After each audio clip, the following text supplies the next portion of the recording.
Bueno, tenemos muy buenas noticias porque ya están abiertas las inscripciones para este seminario del 2022.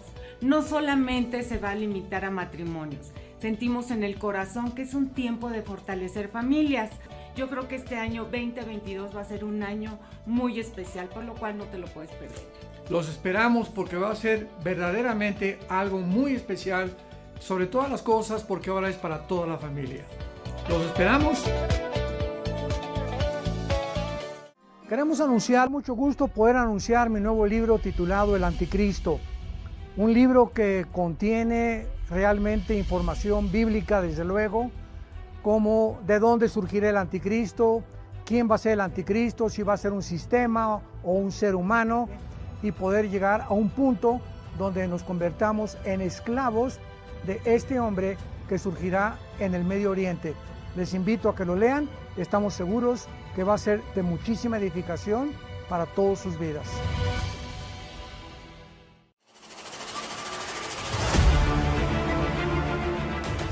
¿Qué tal? Me da mucho gusto invitarles a todos ustedes a nuestro próximo Coffee Break en la ciudad de Toluca, donde vamos a tratar el tema El poder de la Biblia. No cabe duda que estamos viviendo en un mundo con diversas ideologías, filosofías, que han arrastrado a la mayor parte de la humanidad a una desorientación total.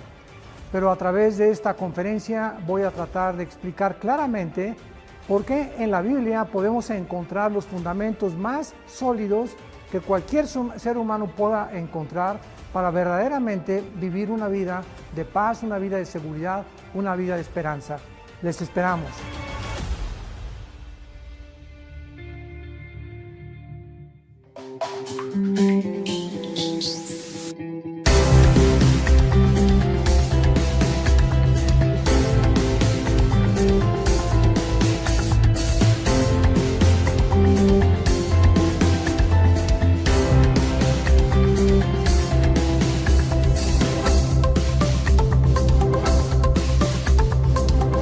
La confesión y la limpieza del pecado.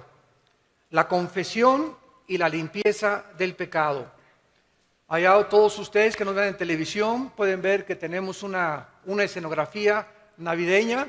Estamos en el mes de diciembre del año 2011 y estamos llegando hasta sus hogares a través de esta programación Vida Nueva para el Mundo. Y queremos compartir la importancia de la doctrina del pecado en esta mañana tan importante. Y es muy interesante que nosotros podamos asimilar y entender por qué Dios nos dice que seamos santos, porque Él es santo. En la primera carta de Juan, capítulo 1, versículo 5 en adelante, dice así la palabra de Dios.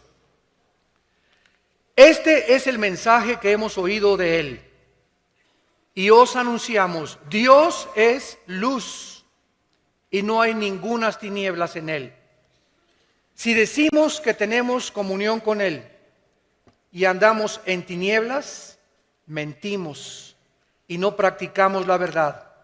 Pero si andamos en luz como Él está en luz, tenemos comunión unos con otros y la sangre de Jesucristo, su Hijo, nos limpia de todo pecado. Si decimos que no tenemos pecado, nos engañamos a nosotros mismos y la verdad no está en nosotros. Si confesamos nuestros pecados, Él es fiel y justo para perdonar nuestros pecados y limpiarnos de toda maldad. Si decimos que no hemos pecado, le hacemos a Él mentiroso y su palabra no está en nosotros. Esta conferencia es tan importante para todos ustedes como no se imaginan, porque les va a ayudar a disipar muchísima confusión y muchísimas tinieblas en lo que se trata acerca de la doctrina del pecado. El profeta Amós en el capítulo 3, versículo 3 del Antiguo Testamento hizo esta pregunta: ¿podrán dos caminar de acuerdo si no estuvieran juntos? ¿O podrán dos juntos caminar si no estuvieran de acuerdo? Creo que es lógico que si vamos a caminar con Dios y la Biblia nos dice que Él es luz, es necesario que estemos bajo la luz. Porque si Dios es luz y nosotros estamos en tinieblas, la palabra tinieblas en la Biblia siempre se relaciona con el pecado. La luz y la santidad, las tinieblas y el pecado. Entonces, si Dios es luz, tenemos que caminar, acercarnos a la luz y estar bajo la luz para que Él pueda darnos dirección. En el momento que pecamos, nos salimos del camino de la luz y nos vamos por el camino de las tinieblas y podemos decir que somos cristianos. Podemos decir que venimos a la iglesia el domingo. Pero si nosotros no estamos caminando en la luz con Dios, nuestra vida no tiene dirección, no tiene propósito, no tiene sentido. Hay confusión, hay tristeza, hay amargura, no sabes a dónde vas, haces compras que te arrepientes después, tomas decisiones que te lamentas después. ¿Por qué? Porque las hiciste bajo las tinieblas y no las hiciste bajo la luz. Entonces, ¿cómo es posible que un Dios santo, como lo revela la Biblia, pueda tener comunión con nosotros que somos pecadores? ¿Cómo puede un Dios infinitamente santo tener comunión con seres humanos como nosotros? La Biblia nos ofrece la respuesta y vamos a comenzar a estudiar y a entender la doctrina del pecado. La Biblia reconoce que el pecado es el problema del ser humano. Shakespeare decía que era el defecto trágico. Carlos Marx lo atribuyó a la lucha de clases. Sigmund Freud, el padre de la psicología moderna, lo atribuyó al medio ambiente. Y así ha habido psicólogos, antropólogos, sociólogos, personas que han tratado de atribuir por qué el hombre se comporta como se comporta, por qué el hombre ha llegado en el siglo XXI a deshumanizarse al grado de que hemos llegado a una degradación moral estratosférica, y la Biblia nos dice que nacimos con una condición pecaminosa que se llama la antigua naturaleza caída adámica. Hemos recibido por herencia todos los seres humanos lo que se llama una infección. En otras palabras, nacimos infectados. Desde Adán a nuestros días, todas las generaciones de los seres humanos, y la Biblia le llama a esta infección el pecado. Este pecado nosotros lo vemos y lo corroboramos en la experiencia con los niños. Y vemos que la Biblia, el diagnóstico que Dios nos da es correcto.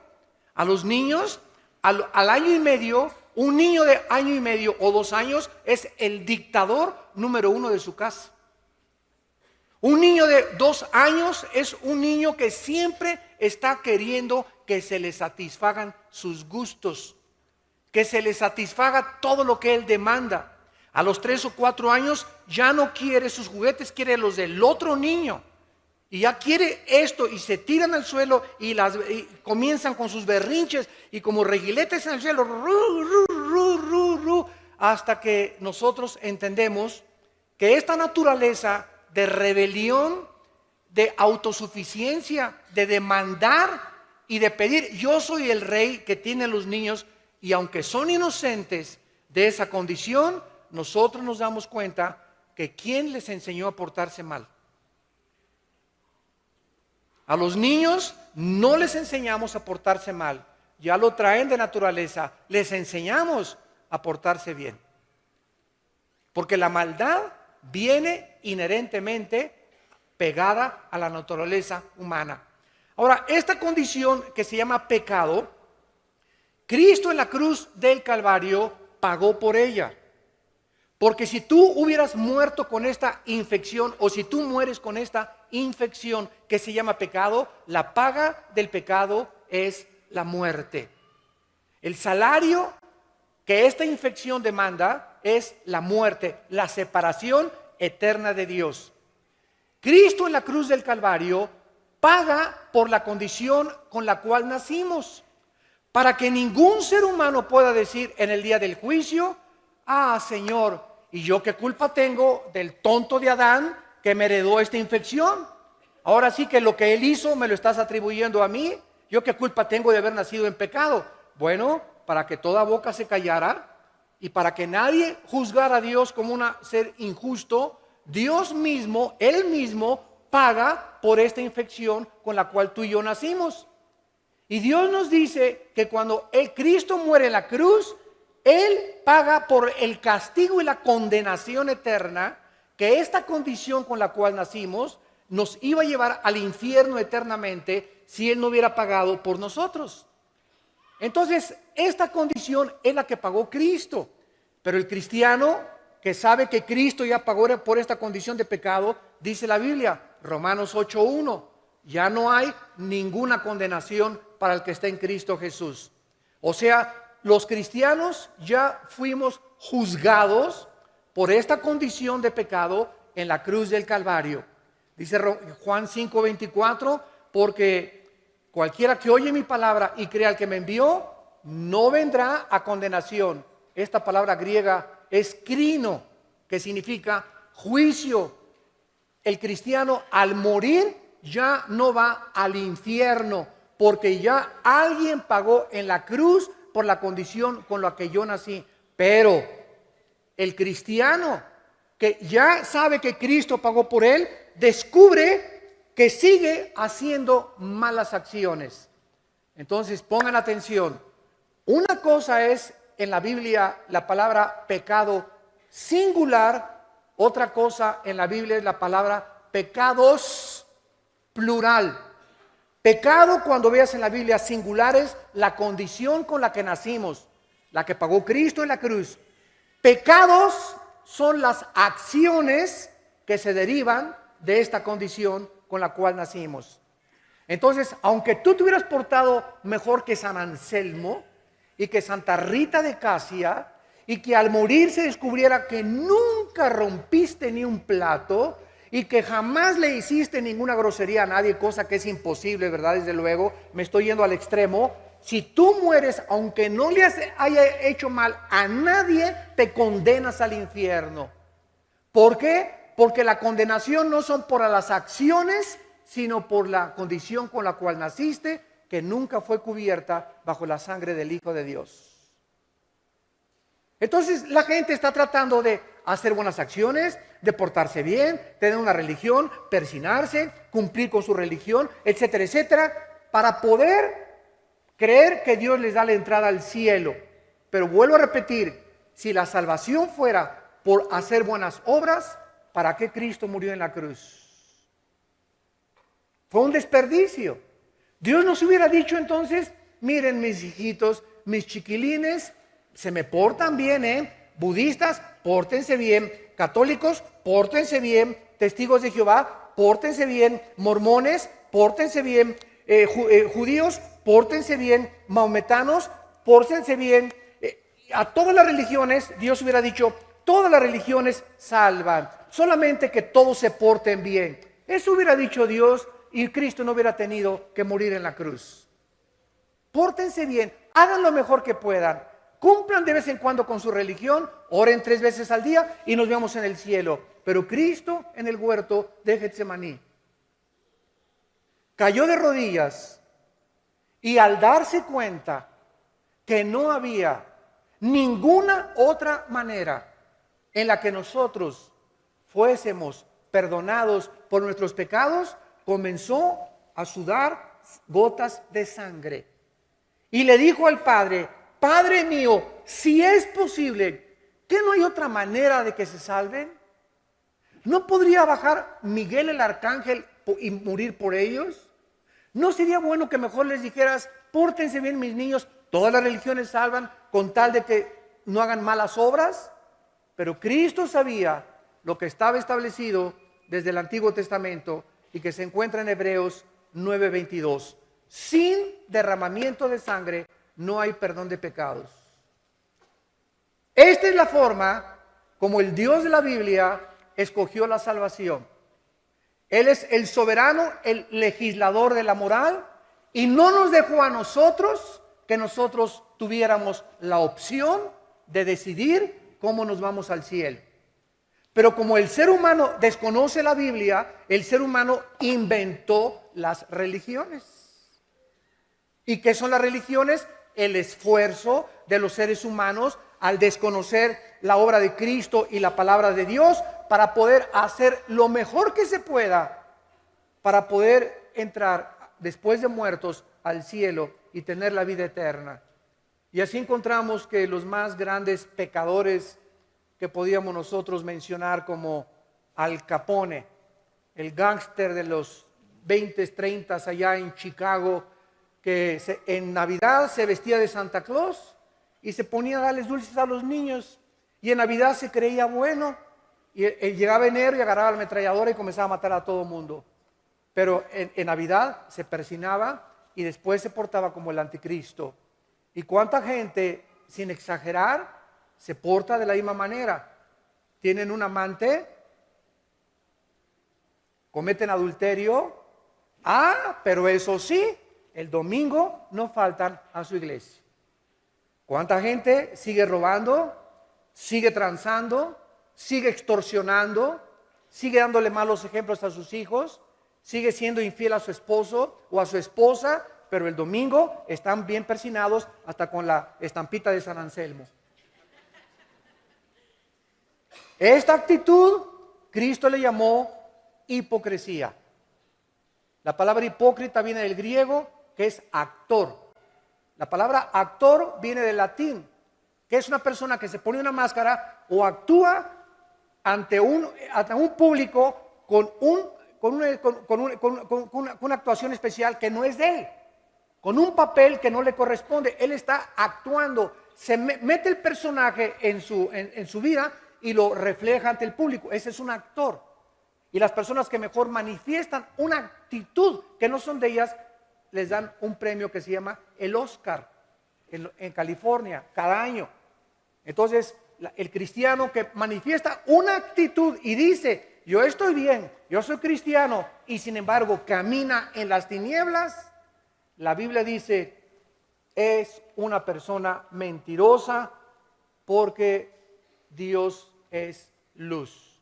Y si queremos caminar con Dios, tenemos que caminar en la luz. Ahora, vamos a Romanos capítulo 6. Y vamos a ver esta diferencia entre lo que es el pecado singular y lo que son los pecados plural, que son las acciones que se derivan de la condición con la cual nacimos.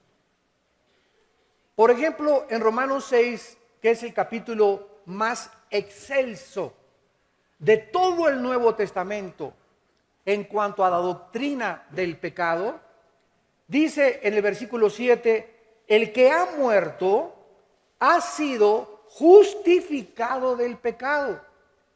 ¿A qué se refiere Pablo con esta declaración? Bueno, cuando tú recibiste a Cristo y cuando yo recibí a Cristo, ¿qué sucedió? La Biblia dice en los primeros 3 versículos de este capítulo que cuando Cristo moría, pongan atención, cuando Cristo moría en la cruz, tú y yo que tenemos a Cristo estábamos con Él. Cuando Cristo fue enterrado, fuimos enterrados con Él. Y cuando Cristo fue levantado de entre los muertos, nosotros estábamos siendo resucitados con Él. Y tú me preguntas ahorita, oiga, pero yo estoy aquí 2000 años después, vivito y coleando. Yo no entiendo eso. Bueno, no lo entiendes porque vives en 4 dimensiones. Altura, anchura, profundidad y el tiempo, que es la 4ª dimensión. Dios es un Dios hiperdimensional. Y Dios nos dice que cuando hace 2000 años Cristo moría, yo moría con Él. Yo le dije, Señor, pero aquí estoy 2000 años después. Es que Dios dice, tú estabas con Cristo muriendo. Cristo estaba en la cruz pagando por tus pecados, Armando, pasados, presentes y futuros. Cuando Cristo fue enterrado, tú fuiste enterrado con Él, y cuando Él fue resucitado, tú fuiste resucitado con Él. Entonces, tú y yo que tenemos a Cristo, la Biblia nos declara muertos. La palabra muerto no significa cesación de existencia. Apúntalo. La palabra muerte en la Biblia significa separación. No significa cesar de existir, significa separación. Estamos separados ante los ojos de Dios del juicio final. Ya Dios no nos va a juzgar porque nos juzgó ya en la cruz. Ya Dios no nos puede juzgar dos veces porque ya nuestro juicio lo llevó Cristo y ahora somos nuevas criaturas en Él. El mundo no lo conoce, pero Dios sabe que somos nuevas criaturas en Cristo. Voy a explicarlo en otros términos. Viene ante la silla eléctrica el pitirijas, tijas, cuijas. Y aquí está el juez. Mire, señor Pitirijas, la sentencia contra usted es la pena capital por estos delitos. Y el juez toma su expediente: asesino en serie, mató, violó, fue pederasta, fue todos los crímenes que tú puedas atribuirle a esta persona. Esto es lo que dice el expediente y el juez, el jurado, dicta que el Pitirijas es culpable. Entonces el Pitirijas lo sientan en la silla eléctrica y se ejecuta la sentencia de la pena de muerte sobre el Pitirijas. En ese momento el Pitirijas lo tienen que enterrar porque ya se murió. Si el Pitirijas resucitara y se le apareciera al juez, el juez que lo sentenció, en el momento en que el Pitirijas murió, el juez destruyó su expediente. El juez ya no tiene ningún expediente contra él porque ya se ejecutó la sentencia. ¿Me van siguiendo? Entonces, cuando nosotros resucitamos con Cristo, dicen Colosenses 2, 14 al 16, que el acta de los decretos, el expediente que tú tenías, borracho, parrandero y jugador, y aunque no hubieras hecho absolutamente nada, en Cristo Jesús fue clavado mi expediente. Y cuando Cristo murió en la cruz, se dictó la sentencia contra mí y contra ti. Y cuando Cristo resucitó, resucitamos para una nueva vida. Y en ese momento, Dios agarra nuestro expediente y lo rompe. No existe ya ningún cargo, ninguna acusación, ninguna condenación contra tu vida ni contra mi vida. Porque Cristo lo pagó todo. Absolutamente todo. Y ya no tengo que acordarme de lo que hice hace 5 años, de lo que hice hace 10 años, de lo que hice antes de que fuera cristiano, los 10 abortos que tuviste, mataste a 30 personas. No importa que tus pecados hayan sido tan negros como el carbón, la sangre de Cristo los limpió eternamente.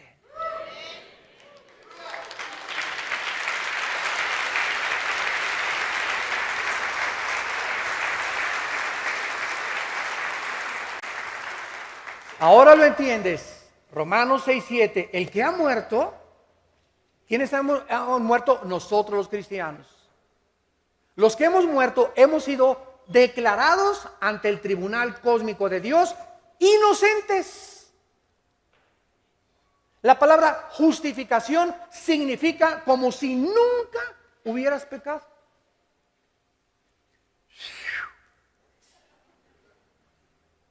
El ladrón junto a la cruz volteó y le dijo: Señor, acuérdate de mí cuando vengas en tu reino.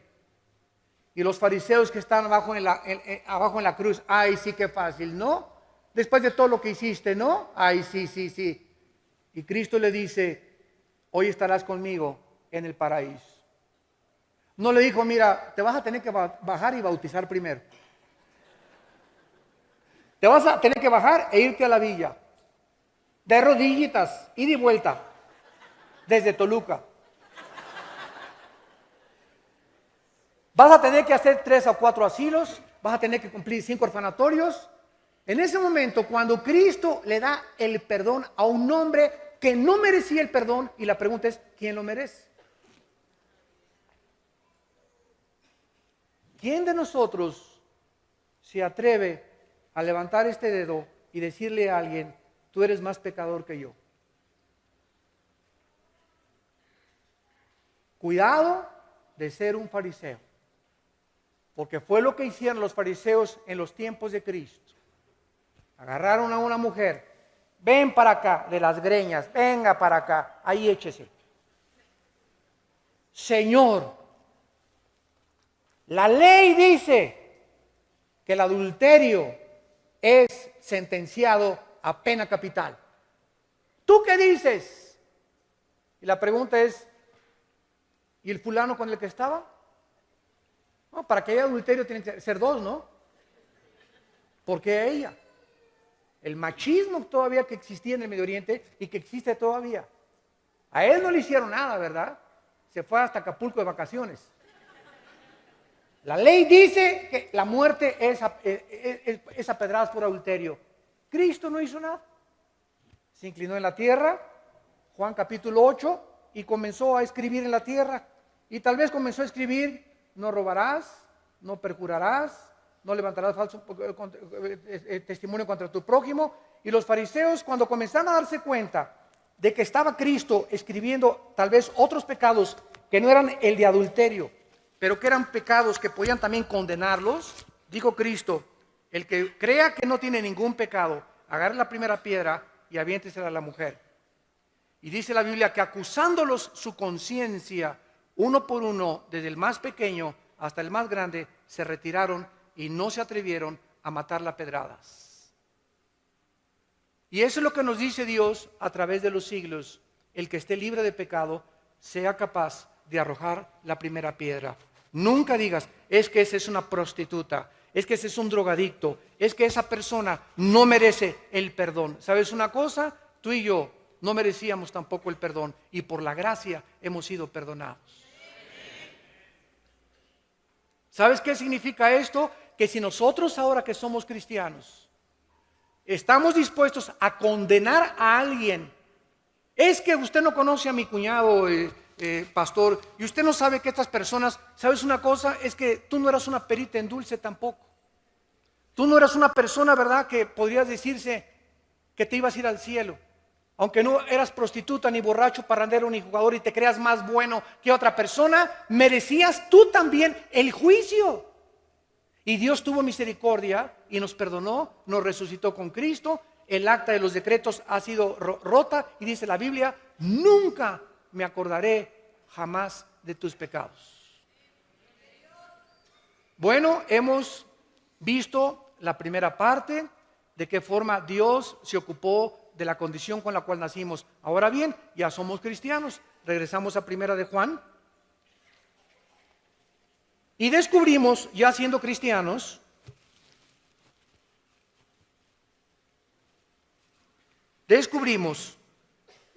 que seguimos pecando, ¿no es verdad? En otras palabras, que seguimos cometiendo malas acciones. Un cristiano no es una persona que ya no peque. Es una persona que ha sido perdonada de sus pecados. Pero no es una persona que sea mejor que otra persona. Simplemente somos pecadores, igual que todos los demás. Pero ¿saben cuál es la diferencia? Que somos personas perdonadas. Yo no soy mejor que mi cuñado que no es cristiano, que mi cuñada que no es cristiano, que mi tío que no es cristiano. Yo no soy mejor que ninguna persona y jamás me atrevería a decir que soy mejor. Simplemente soy un pecador igual que ellos, pero la diferencia es que ellos no han sido perdonados y yo recibí el perdón de mis pecados. Por lo cual vivo humillado, por lo cual vivo ahora con compasión, porque al igual que mi familia que no tiene a Cristo y a mis amigos que no tienen a Cristo, así vivía yo. Y ahora tengo compasión en mi vida para orar por ellos y que ellos puedan alcanzar la gracia que yo alcancé. ¿Me van siguiendo? Dice la Biblia en Primera de Juan, capítulo 1, en nuestro pasaje, versículo 6, si decimos que tenemos comunión con Él y andamos en tinieblas, mentimos y no practicamos la verdad. Pero si andamos en luz, como Él está en luz, tenemos comunión unos con otros y la sangre de Cristo nos limpia de todo pecado. Vean esto con atención. Aquí está la luz, aquí están las tinieblas. Muy bien, cuando venimos a Cristo, pasamos del reino de las tinieblas, somos trasladados, Gálatas 1, al reino de la luz. Ya estoy bajo la luz, bajo la gracia y la misericordia de Dios. Ahora Dios me dice, Armando, tu salvación ya no la puedes perder. ¿Por qué? Porque te la regalé. Tú no hiciste nada por ella, no la compraste, no te portaste bien, es por gracia, no por obras. Pero ahora, si tú pecas, te vas a salir de la luz y vas a regresar a las tinieblas. No vas a dejar de ser cristiano, pero puedes regresar a las tinieblas, y cuando estés en las tinieblas, cuando en tu vida haya pecado no confesado, el primer síntoma es que no te vas a poder relacionar ya con tus hermanos. Porque solamente estando en la luz podemos tener comunión. Si tú no te llevas con alguien, es porque tú estás en la luz y esa persona no está en la luz. Si tú eres una muchacha que estás guardando tu virginidad y tienes amigas que se acuestan con su novio, no te vas a poder llevar con ellas porque te van a perseguir, te van a criticar, se van a burlar de ti. Si tú eres un hombre que no te emborrachas con tus amigos o con tu familiar, te van a ver como bicho raro. ¿Por qué? Porque están en las tinieblas y tú estás en la luz. No hay nada común de comunión entre una persona que vive en pecado y una persona que vive en la luz. Solamente cuando vivimos en la luz podemos comunicarnos, tener compañerismo unos con otros, porque pensamos lo mismo, hacemos lo mismo, nuestras metas son las mismas porque estamos bajo la luz. Por eso no te puedes casar con una muchacha que vive en tinieblas. Fíjate, tú estás en la luz y nos casamos. Véngase para acá, mi nena.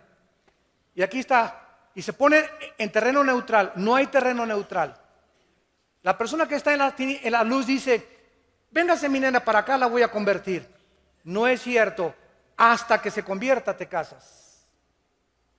Se va a convertir cuando ya estemos casados. En la luna de miel le voy a hablar del Señor y le voy a cantar el cantar de los cantares, ¿verdad? Y nada de esto son puras suposiciones y especulaciones. No es verdad, no es verdad. Estás mintiendo, te estás engañando, porque el pecado engaña. El momento que una persona se casa con una persona que no es cristiana, te sales de la luz porque te sales de la obediencia. Dios dice, 2 Corintios 6, 14, no te unas en yugo desigual con los incrédulos. Y si tú lo haces, ¿qué estás haciendo? ¿Qué es el pecado? Desobedecer a Dios. No me interesa lo que tú dices. Véngase para acá, mi nena, nos cansamos y tú pasas de la luz a las tinieblas. Y lo más seguro es que ella o que él te arrastre a el mundo de las tinieblas. No vas a poder tener comunión con él, ni ella contigo, ni tú con él. Van a descubrir en la luna de miel o después de la luna de miel que no son afines, que no pueden caminar juntos porque no están de acuerdo. Y el que es cristiano sufre 5 veces más porque sabe que es cristiano y porque sabe que cometió pecado. Y ahora, ¿cómo le hago para jalármela? O para jalarlo. Y ahí pagas años de lágrimas y de sufrimiento por haber desobedecido los mandamientos de Dios. ¿Qué comunión hay entre la luz y las tinieblas? Ninguna. Por eso me acuerdo cuando nos acabamos de convertir nosotros, íbamos a la casa de nuestra familia a pasar la Navidad, y la mayor parte de nuestra familia no eran cristianos, y todos con el tequila y borrachos y por acá y groserías, y te comienzas a sentir mal en ese medio ambiente. Te sientes mal. ¿Por qué? Porque ya tu naturaleza es santa. No es que seamos mejores, simplemente nos sentimos que ofendemos a la persona que traemos dentro, que es a Jesús.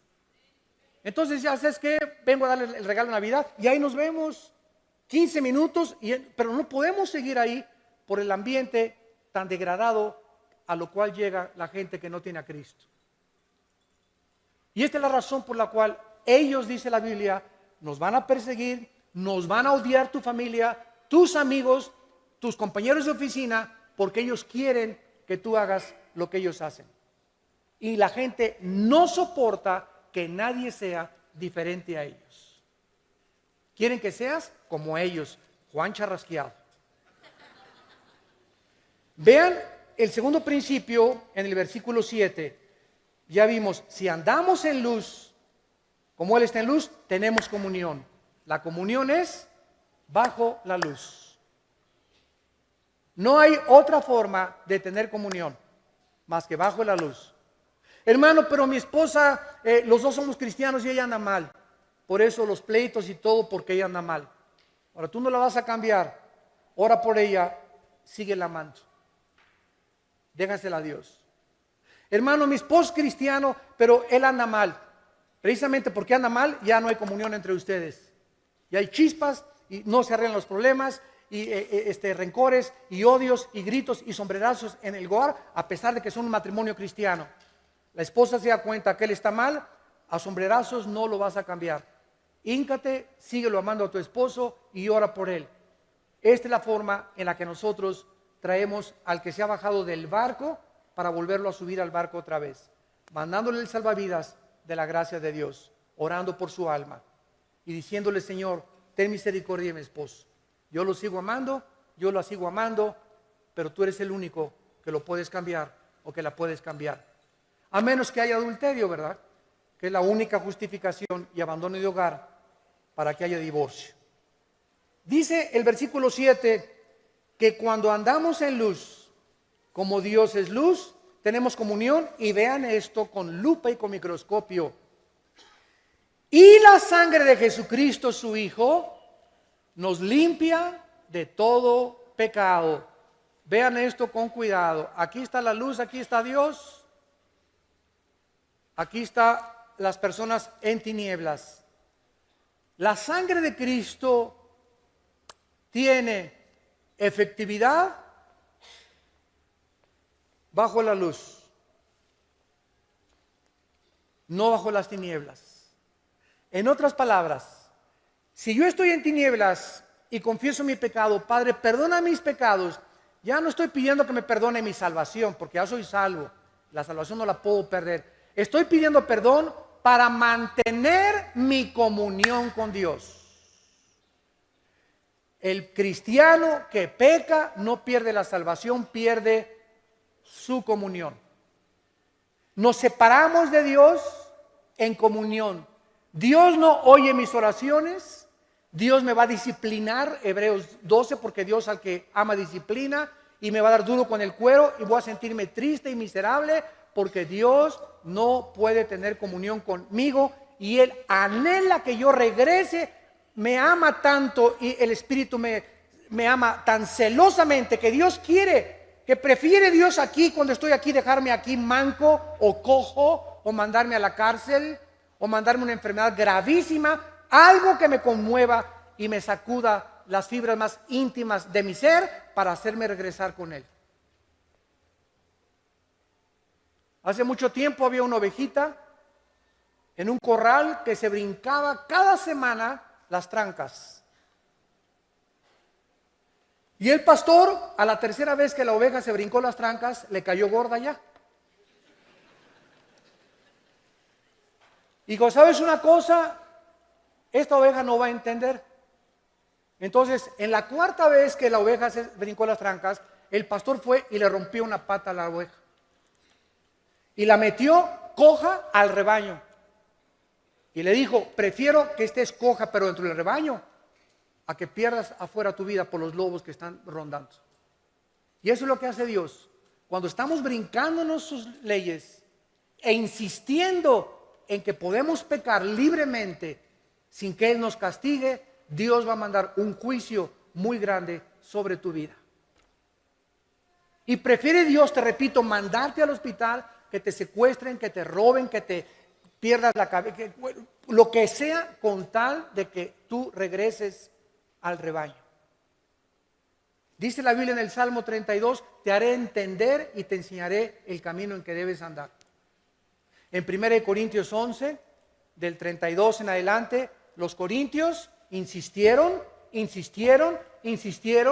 pecar, ya siendo cristianos. Y dice el apóstol Pablo: por esta razón muchos están enfermos, y por esta razón muchos se mueren antes de tiempo. Dios comenzó a juzgar la iglesia de Corinto, mandando enfermedades, Dios y permitiendo que el diablo los enfermara y que muchos se murieran antes de tiempo. ¿Por qué? Porque no discernían el cuerpo en la cena del Señor y no querían santificarse ni confesar sus pecados. Entonces, si yo estoy aquí en tinieblas y estoy pecando, no le puedo decir, padre, bueno, soy adúltero, ¿verdad? Y me fui con mi secretaria. ¿Me perdonas, Diosito? Tú sabes que sí hay perdón, ¿verdad? Pero sabes una cosa, el perdón es hasta que estás en la luz. Porque si estás aquí, me perdonas, pero ¿me la dejas seguir teniendo de secretaria? Te pido perdón por la pornografía, Señor, pero en el momento en el que tú le pides perdón aquí en las tinieblas, Padre, he pecado, he hecho lo malo ante ti, he adulterado, tengo pornografía, me he emborrachado, lo que haya sido, hasta que Dios vea que tú tomas un paso de acción. Señorita, por favor, aquí está su liquidación. Mi esposa ya no la quiere aquí de secretaria. Vas con la pornografía hoy mismo en la noche a tu casa, rompes esos videos, los sacas de la llanta de refacción que los tienes escondidos ahí en tu coche y los quemas. Y cuando Dios ve que damos el paso del arrepentimiento, inmediatamente el arrepentimiento sincero nos lleva otra vez a la luz. Y ahí la sangre de Cristo nos vuelve a lavar de todo pecado. Es en la luz donde la sangre tiene efectividad. ¿Y qué dice el versículo 9? Si confesamos nuestros pecados, es todo. ¿Qué significa confesar? Es una palabra griega que significa ponerte de acuerdo con alguien de algo que hayas hecho. Antes de ser cristiano, lo único que dijimos fue, Señor, soy pecador. No le dije todos mis pecados a Dios para salvarme, o tú sí.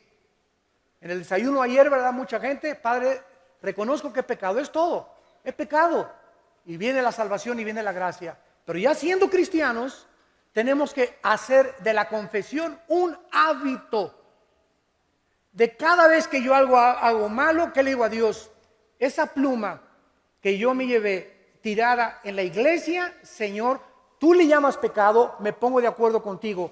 Porque es pecado y voy y la devuelvo a los pastores. Me encontré esta pluma tirada, esta cartera tirada. Te pones de acuerdo con Dios y cuando te pones de acuerdo con Dios, la sangre de Cristo te limpia de toda maldad. Hace algunos meses, les cuento este detalle rápidamente.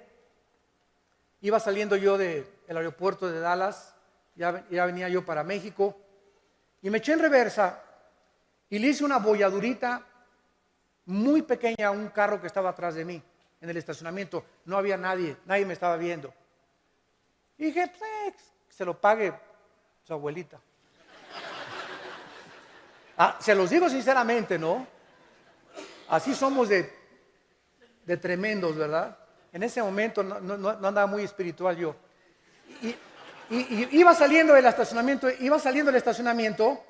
y así fue una cosa tan increíble lo que me sucedió, que vino a mi mente.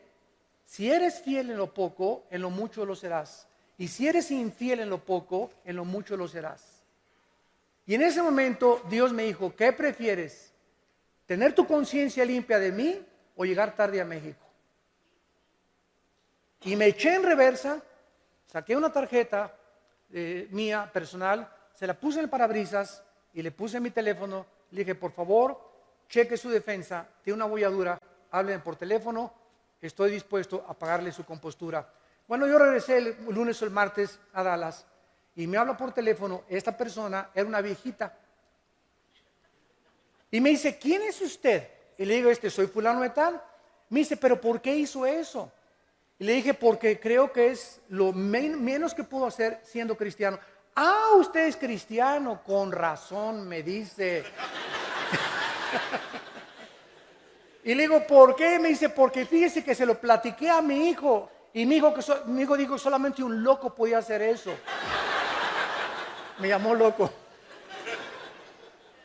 Y le dije, ¿sabe una cosa? Es que Cristo, para la gente somos locos, pero sabe una cosa, usted puede también tener esta salvación que Dios me ha dado a mí hace 30 años, hace 35 años me salvó el Señor, y Cristo puede hacer lo mismo para usted. Bueno, total de que esa señora, ¿verdad? La mandé a una iglesia ya cristiana, era mormona, se fue a otro lado, pero son detalles que Dios me ha puesto profundamente en mi corazón. Los pequeños detalles en que eres infiel, por ejemplo, aventar una cáscara de plátano por la ventana, o aventar una basura, ¿no? Etcétera, etcétera. Son cosas en las que haces inconscientemente, pero son cosas que haces y eres infiel. Y si eres infiel en eso, eres infiel en lo demás también. Hoy en la mañana, por ejemplo, yo venía por acá por el libramiento y alguien me dice que me pasé un alto. Venía en mi suburban, han hecho la raya, ni el semáforo vi. Y ahora que me llamaron la atención, le dije a Dios, perdona mi irresponsabilidad por querer llegar temprano a la iglesia, ni vi el semáforo, que no sabía dónde estaba, pero como es libramiento, ¿verdad? Órale. Y como ya casi no conozco los semáforos aquí en Toluca, ¿no? Pero le pedí perdón a Dios. ¿Por qué? Porque es una irresponsabilidad. Son detalles que consideramos insignificantes, pero tienen importancia para Dios. Porque Dios se fija en los pequeños detalles. Pero si confesamos, si nos ponemos de acuerdo, Padre, lo que hice yo hoy en la mañana y pasarme ese alto es un pecado ante tus ojos, la sangre de Cristo nos limpia de todo pecado.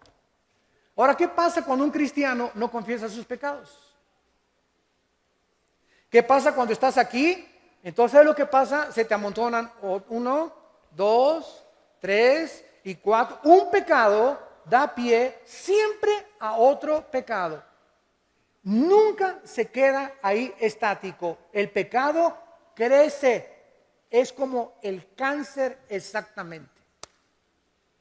El cáncer que es detectado a tiempo no se vuelve metástasis, porque se puede extraer la matriz o los pólipos cancerígenos o las células y te puedes salvar. Pero si te descuidas, crece el cáncer, se vuelve metástasis y ya no hay, desgraciadamente, solución. Es igualito el pecado. El pecado que a tiempo lo confiesas, ¿qué estás haciendo? Sensibilizándote al pecado para cada día pecar menos. Creo que ahora que regresamos del seminario de matrimonios de Acapulco, todos venían en el camión persinándose, ¿verdad? Reconocieron cuánto habían ofendido a su esposa. Otros reconocieron cuánto habían ofendido a su esposo, qué mal estaba su matrimonio, cómo han olvidado sus devocionales juntos, cómo han dejado de orar juntos.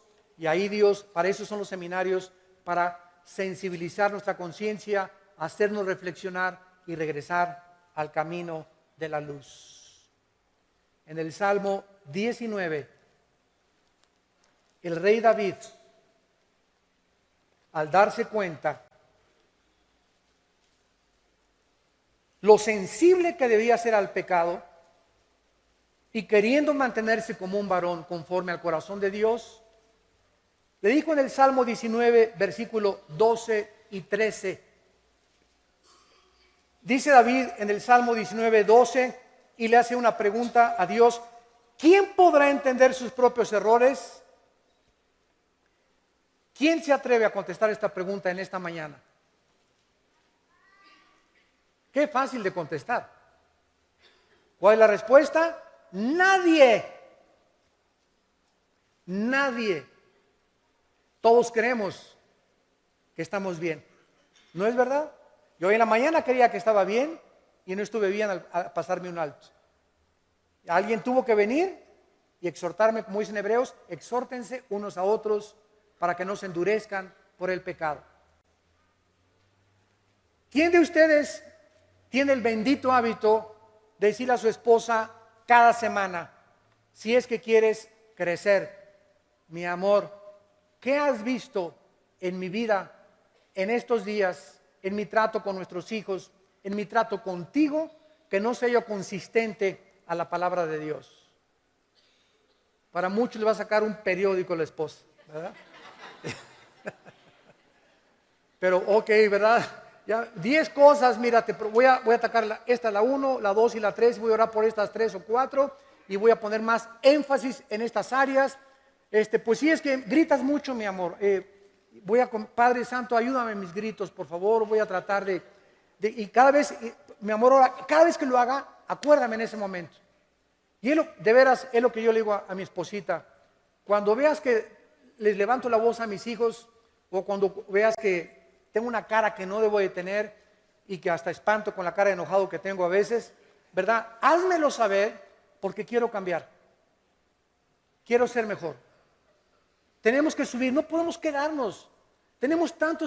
Somos tan imperfectos, tenemos tantos errores. ¿Quién los podrá reconocer?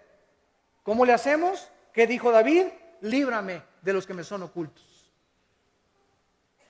Estas cosas que nosotros no vemos, nuestra esposa ve, tu esposo ve, nuestros hijos ven, tus papás lo ven. Si no estamos abiertos a la crítica, dice la Biblia, el sabio recibe la exhortación, el necio te odiará si lo reprendes. Cuando nosotros estamos abiertos a la crítica, vamos a crecer gigantes de Dios. Porque vamos de gloria en gloria, en gloria, en gloria, porque continuamente alguien me ama lo suficiente para poderme llamarme la atención. Para decirme, estás mal en esto, estás mal en aquello, pero cuando digas, ay, pues ya no sirve para nada, y pura crítica, etcétera, etcétera, te comienza a ser chaparrito, y chaparrito, y chaparrito, porque dice Dios, ya no te voy a mandar a nadie. La persona que te mandé era como un desatornillador que te estaba tratando de apretar porque estabas aflojándote, y si no te gusta que te aprieten, ya no te mando a nadie que te aprieten. Sigue viviendo en pecado y sigue estancándote y dando vueltas en el desierto, y nunca vas a entrar a la tierra de Canaán. Nunca vas a entrar a las bendiciones de Dios, porque eres demasiado orgulloso, eres demasiada orgullosa para que te llamen la atención. Y cuando somos así, Dios nos dice, mi espíritu no contenderá para siempre contra tu espíritu. Haz lo que te dé la gana, no te vuelvo a llamar la atención, ni vuelvo a llamar a nadie que te exhorte, porque Dios quiere que nosotros crezcamos más y más. Dice David, líbrame de los que son ocultos. David estaba consciente que había cosas escondidas que él no sabía. Y dice el versículo 13, preserva también, y es lo que más temor tenía David. O sea, por favor, líbrame principalmente de las soberbias. De las soberbias. De ese orgullo que aún está latente y potencialmente dormido dentro de todos nosotros, aún los cristianos. ¿Qué es el orgullo? Es precisamente, ¿cómo se manifiesta? Cuando te enojas, cuando te llama la atención. Las personas más orgullosas son las que les dices algo y no te hablan en 3 semanas. Hasta en 6 meses. Porque tienen un orgullo de la Torre de Babel. No soportan que alguien les diga, estás mal. ¿Y no te has visto tú? Te contestan. ¿La cara de sapo que tienes? No sé, ¿sabes qué, mijita? Ya no te vuelvo a decir nada, ¿verdad? Presérvame que no se enseñoreen de mí. Cuando el orgullo comienza a crecer desapercibidamente en nuestra vida, comienza a gobernarnos. Y nos convertimos, escúchenme, para terminar, en orgullosamente humildes. Orgullosamente humildes. Porque nos creemos humildes orgullosamente. Estoy orgulloso de mi humildad.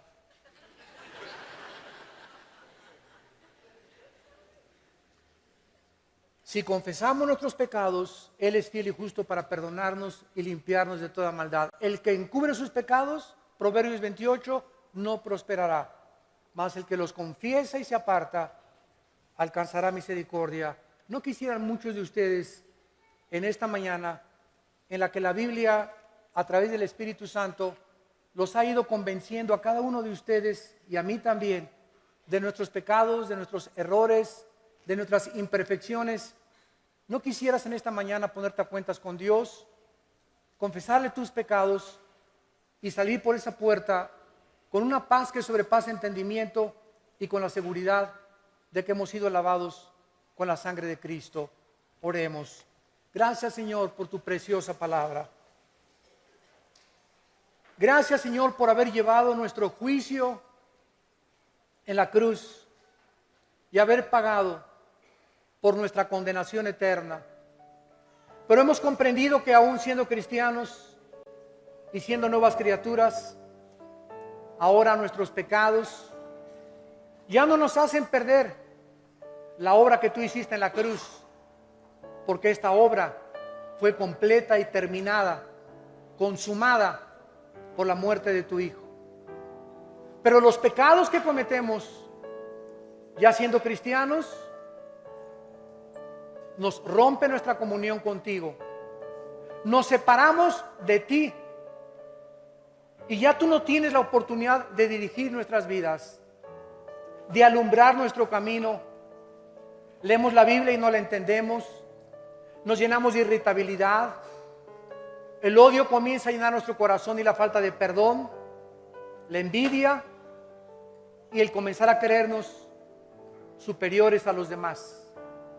Viene la arrogancia intelectual y espiritual y comenzamos a alejarnos más y más de aquel que dio su vida en una cruz para que vivamos en la luz. En este momento, ahí desde tu lugar, examina tu conciencia y pídele perdón. Menciona, no le digas, perdona todos mis pecados. Eso lo hicimos en la salvación. Ahora Dios quiere que los confesemos uno por uno, para que te sensibilices y digas, esto que hice, tú le llamas pecado. La deuda que tengo y que me he hecho tonto en no pagar esa deuda, y a esa persona que le debo dinero, es pecado. Y ahora, Señor, le voy a abonar 50 pesos a la semana y voy a tratar de reparar el daño que le he hecho a mi esposa, las mentiras que le he dado a mis hijos, a mis padres.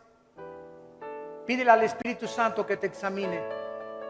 Él conoce tu vida, pero esos pecados ya no los guardes en tu corazón. Sácalos, porque te están destruyendo. Esos pecados están acortando tu vida. Esos pecados te están envenenando, porque solo la santidad nos puede ayudar a vivir una vida abundante, llena de sentido y de propósito para Dios. Padre, confesamos nuestros pecados y te damos gracias por la sangre de Cristo que nos limpia de todo pecado. Y con esta misma actitud, si alguno de ustedes aún no ha recibido a Cristo en su vida como su Salvador y como su Señor, hazlo en este momento, en que tu alma está tan preparada por el Espíritu Santo, y dile ahí desde tu lugar, mi Señor y mi Dios, he pecado contra ti, contra el cielo. Ya no soy digno que tú me recibas, pero por la sangre de Cristo, por lo que Él hizo en la cruz, perdóname. Lávame completamente de toda mi vida pasada. Transforma mi carácter. Transfórmame en una criatura nueva. Dame la vida eterna y el poder de vivir para ti. Porque creo que en la cruz Cristo pagó por mis pecados y resucitó de los muertos a los 3 días. En el nombre de Jesús. Amén.